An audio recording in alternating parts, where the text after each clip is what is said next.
Hi everyone, my name is Jody and I want to welcome you back to my channel. Yes, it's been a little while, so what else is new? I try and then I just think, well, what will I tell everybody? So I don't end up making a video, but I wanted to kind of give everybody an update. Almost 9 years. Yeah, 9 years. That means I've been here almost 9 years. Wow. Where did the time go? I mean, it's quite amazing to me, the things that have happened here, that have gone on in my life, all kinds of weird things, different stories that I wanted to talk about and things like that. But right now, let's talk about what's happening here these days with Corona, with the weird way people are acting, and will we ever be back to normal again? I don't know. Anyhow, if you're interested in hearing more about it, please stay with me and let's get going.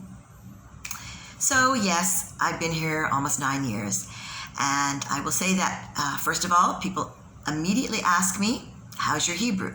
Okay, not people. Israelis ask me, you don't speak Hebrew? And I say, well, I do speak Hebrew, somewhat.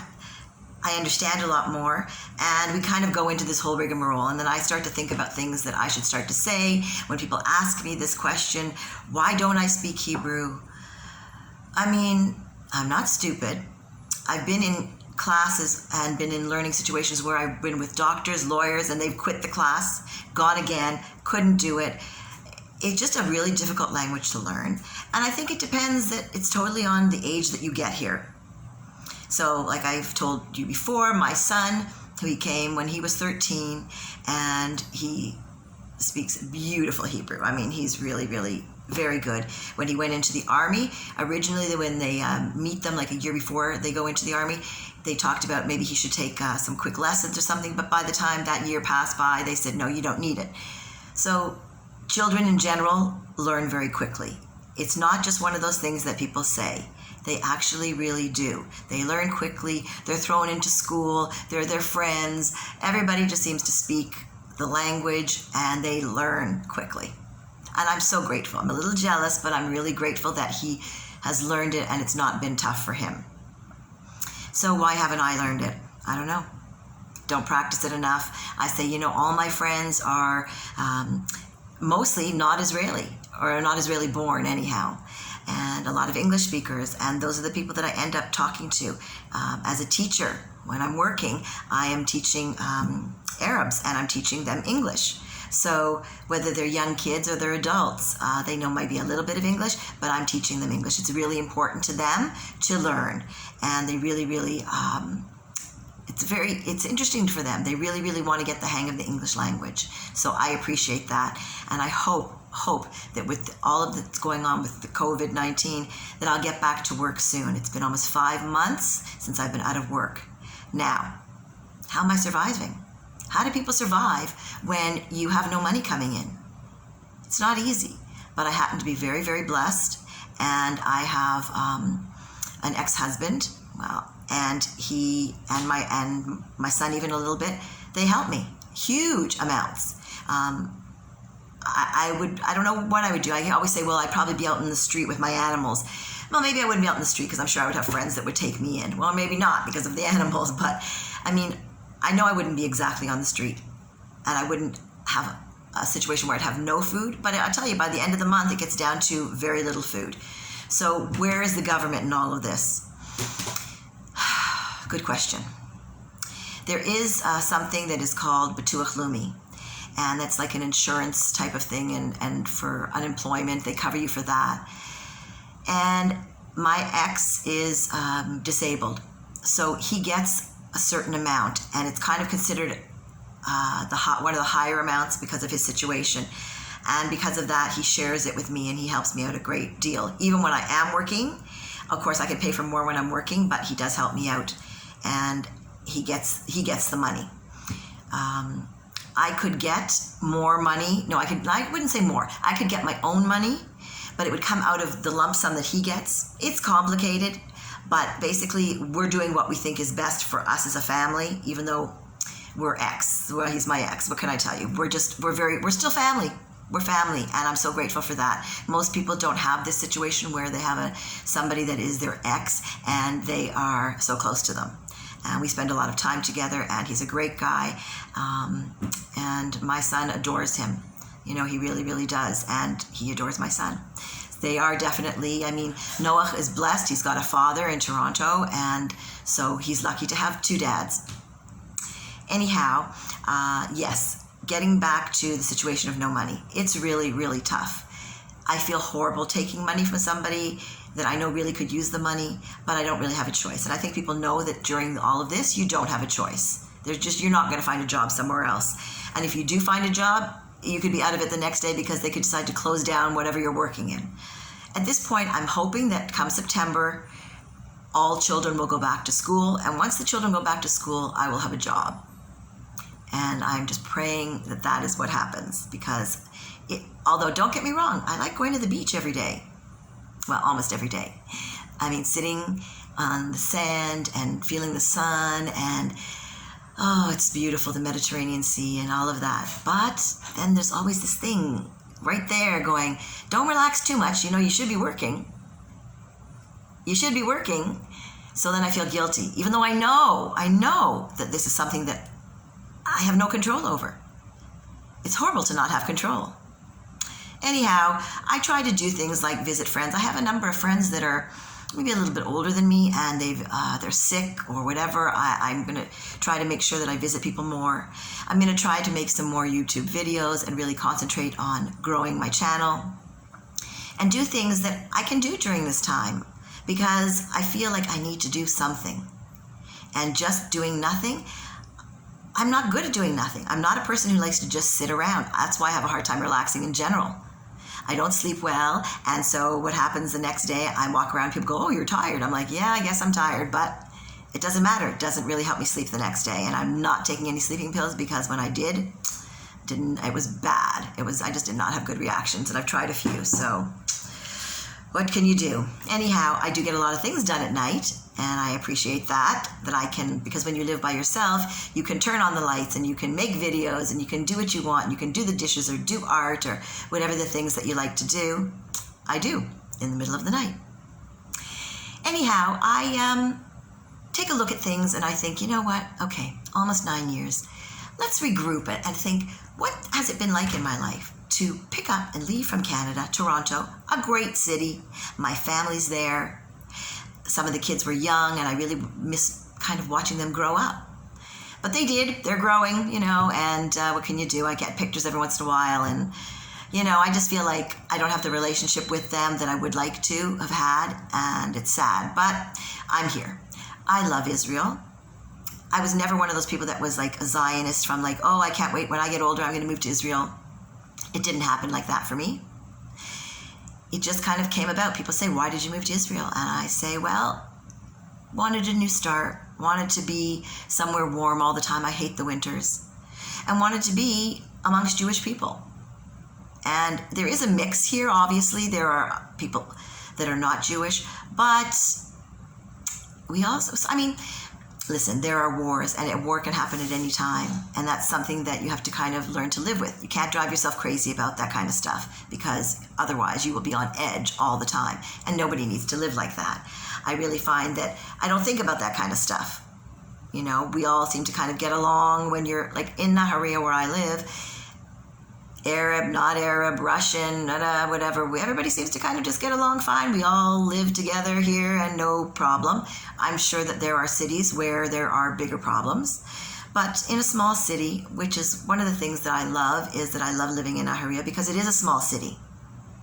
And you kind of get that feel of, you know, the bar that I go to is called the BK. And it's a really nice, fun pub.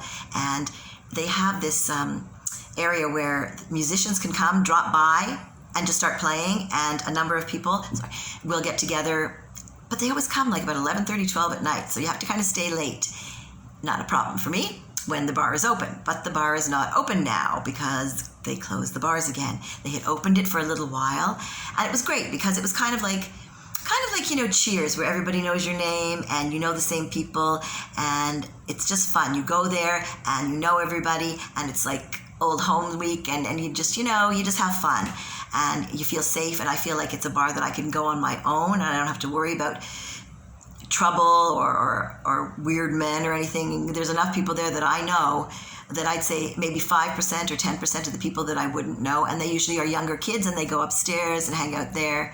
Anyhow, the music that's played is great, and it's kind of like rock, and I wasn't always into that kind of stuff, but I've learned to kind of get used to it. But then on the other hand, then Ella Fitzgerald can come up and we listen to that. All in all, it makes life a little more fun, and I'm kind of sad. I'm more than a little. I'm very sad that it's closed right now.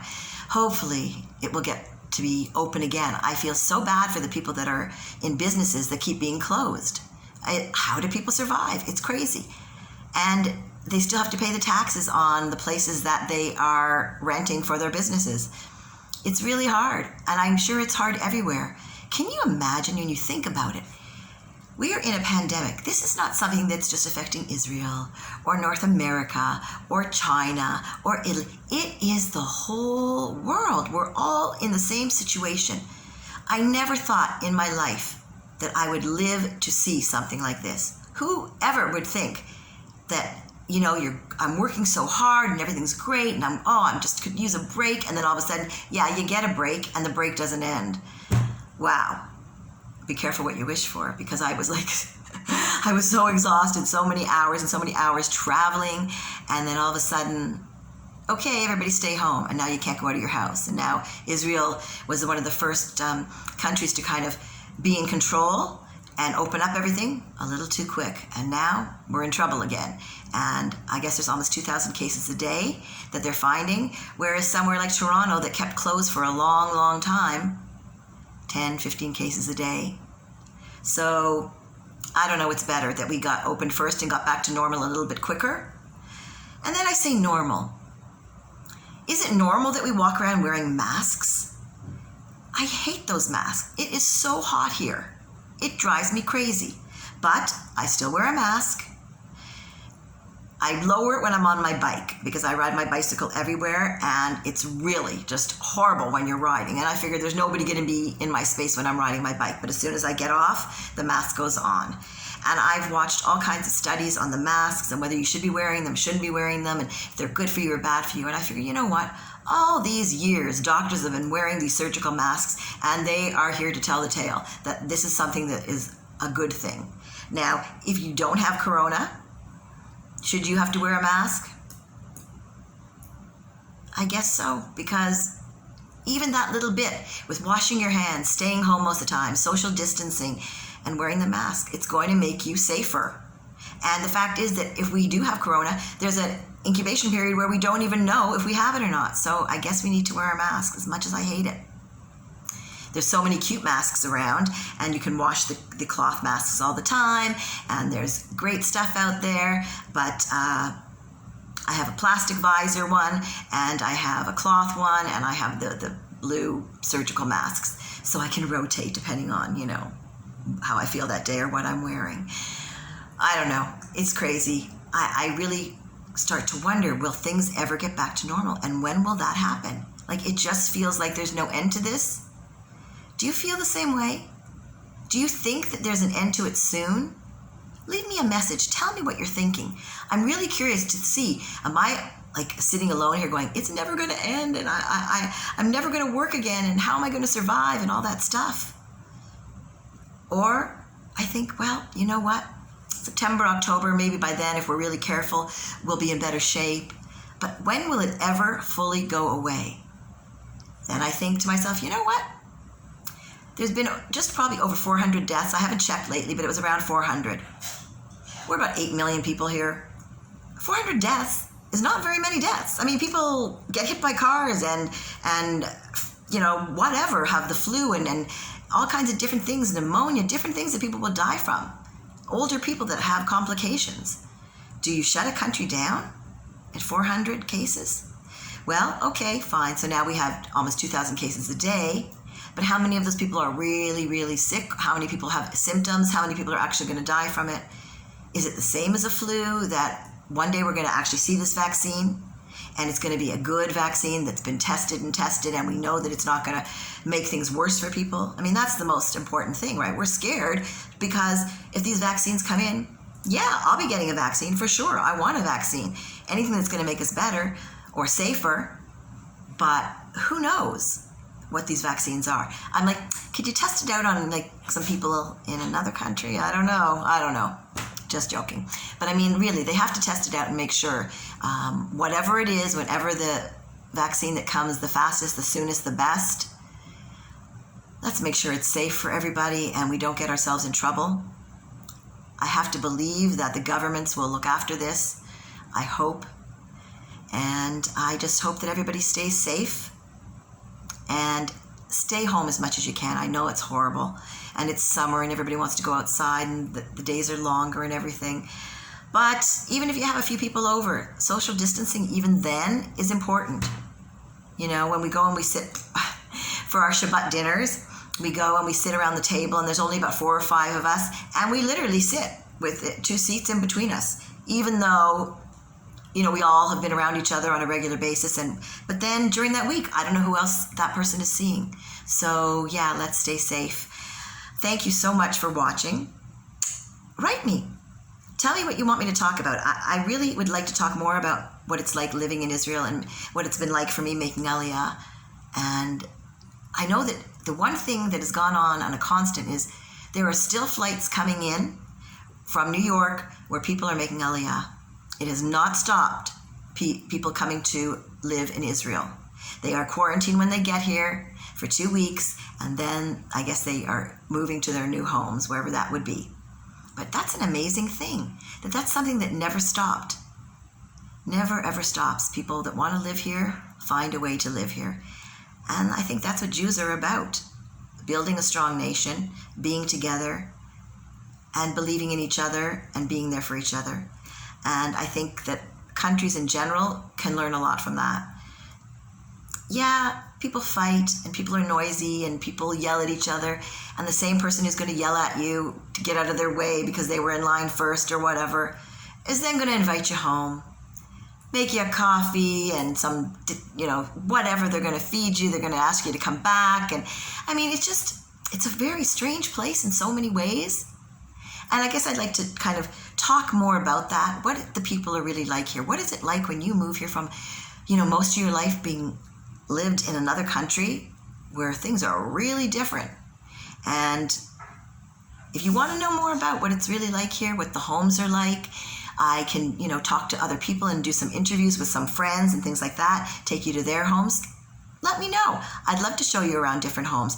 I think next time I will show you around my apartment. Just need to clean it up a little bit before I show you all. Anyhow, once again, thank you very much. I really appreciate you watching.